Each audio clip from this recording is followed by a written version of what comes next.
오늘 이 자리에 오신 분들 정말 수치 맞으신 줄 아시기 바랍니다. 아멘. 네. 이런 주님이 가르쳐 주신 기도를 운동하는 데는 별로 없어요. 예, 그리고 그 의미를 찾아서 함께 하나님의 뜻을 이루어나가는 귀한 동역자님들 이 복된 자리에 오신 줄 믿습니다. 아멘. 기도하겠습니다. 하늘에 계신 우리 아버지여, 오늘도 거룩하고 복된 날 주셔서 하나님 기뻐하시는 너희는 이렇게 기도하라 하신 기도 운동을 아버지 앞에 예배 성회로 드리게 하심을 감사드립니다. 아멘. 예배 가운데 함께 하시는 하나님의 영이 우리 마음에 기쁨이 되게 하여 주시고 이 말씀으로 새로운 생명을 얻어 마지막 때 귀하게 쓰임받는 저희들 모두 되게 하여 주시옵소서. 감사와 찬송과 영광을 돌려오며 살아계신 우리 주 예수 그리스도의 이름으로 기도하옵나이다. 네.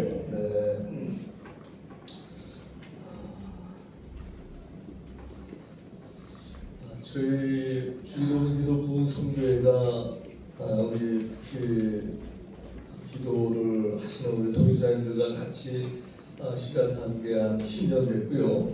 또 저희 교회에서 한지는 한 20년 좀 넘었습니다. 그래도 지금까지 이렇게 하나님께서 그 회를 더할수록 꼭 필요한 그 분들을 이렇게 더 모이시게 하셔서 하나님 홀로 영광 받으심을 감사드립니다. 네. 매번 드리는 말씀의 주제지만 너희는 이렇게 기도하라. 오늘 이 본문의 위치는요, 예수님의 첫 번째 설교인 마태복음 5장, 6장, 7장 중 가장 중심이 되는 마태복음 6장 9절과 13절에 기록되어 있습니다.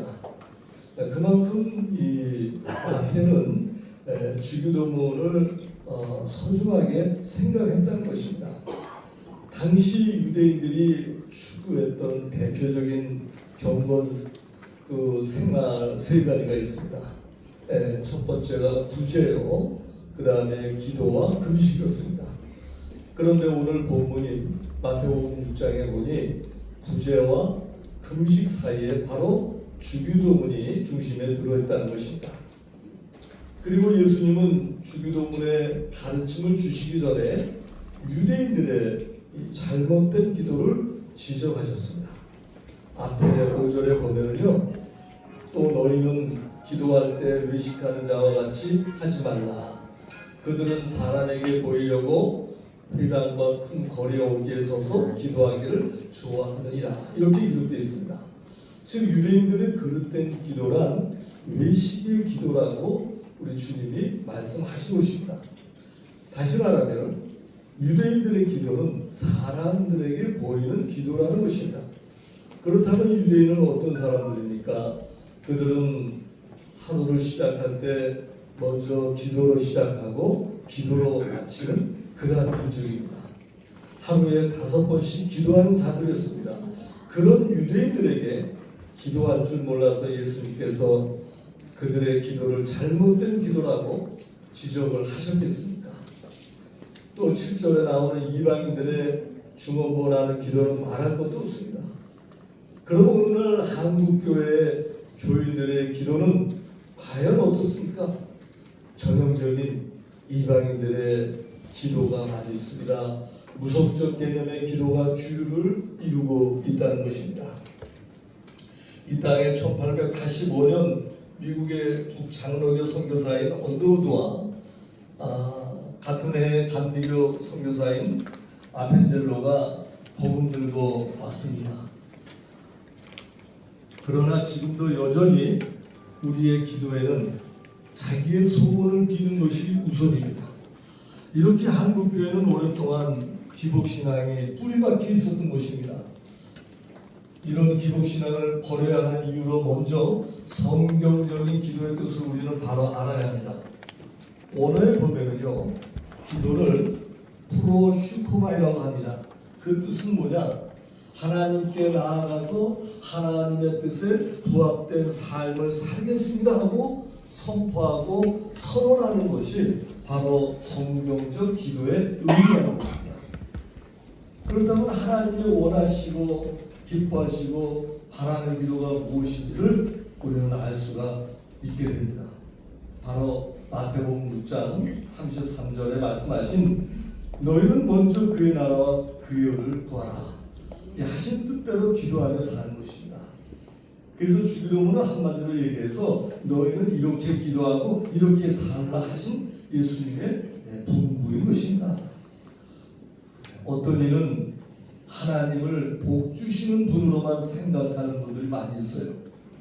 그래서 기도의 내용을 물질적이고 성공주의적인 것을 주로 내용으로 기도하는 것을 볼 수 있습니다.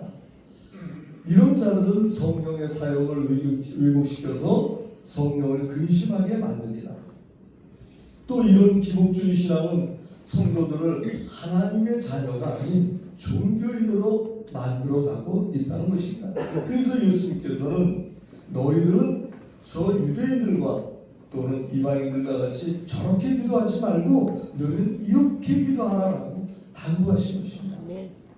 기도에는 두 종류가 있습니다. 영의 기도와 육의 기도가 있습니다. 먼저 영의 기도는 성령이 인자하시는 기도입니다. 하나님의 보좌를 움직이는 기도입니다. 그러나 육의 기도는 무엇입니까? 세상의 영의 역사에서 자신의 소원 성취와 땅의 것을 빌게 하는 것입니다. 사람이요 4분만 호흡을 하지 않으면요 사망이 이른다고 합니다. 그래서 기도를 우리는 영적 호흡이라고도 얘기합니다. 기도를 하지 않으면 영적 죽음에 이르게 된다는 말씀인 것입니다. 또한 바른 기도를 하지 않게 되면은 영적 치매에 걸립니다.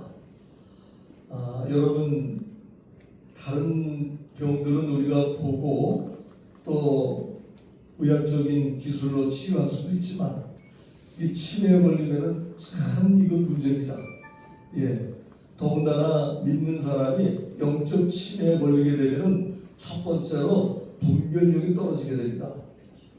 그래서 자꾸만 이상한 논리로 성경을 해석하고 주장을 합니다.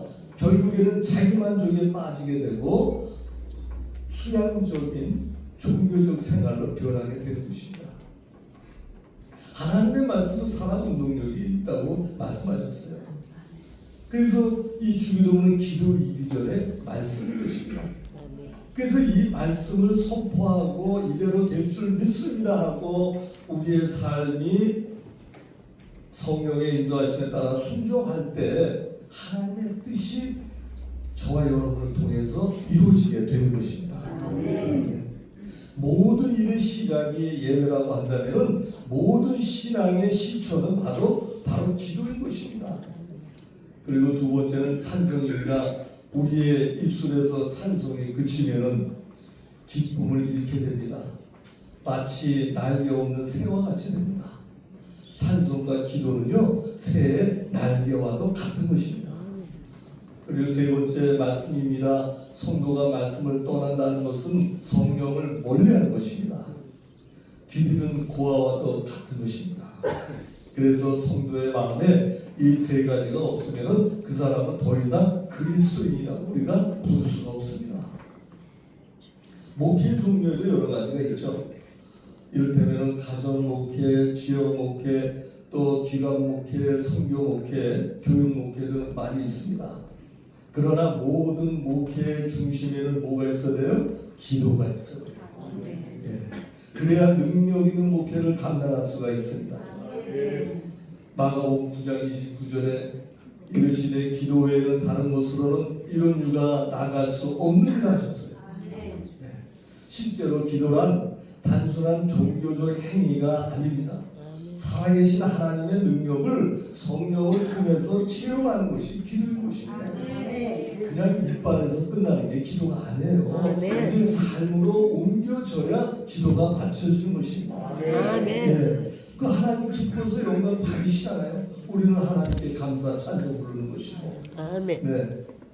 바울의 주 영광 사상이 그거 아닙니까? 하나님께로부터 와서 하나님으로 인해서 살다가 하나님께 돌아가는 것. 이게 주요한 사상입니다. 바로 주기도문이 그렇습니다. 아멘. 주기도문은 다시 말씀드립니다. 기도이기 전에 하나님의 말씀인 것입니다. 말씀으로 드리는 성경적인 기도인 이 주기도문으로 능력 있는 기도를 드리기를 주님의 이름으로 간절히 부탁드립니다. 기도하겠습니다. 살아 역사하시는 하나님 감사합니다. 저희들 이한 시간에 너희는 이렇게 기도하라 하는 말씀의 명령을 허락하여 주시고 이 말씀에 따라 이제 살아있는 사역과 살아있는 삶을 하나님 앞에 드릴 수 있도록 주님 인도하여 주시옵소서. 주신 말씀 감사히 받겠으며 예수님의 이름으로 기도하옵나이다.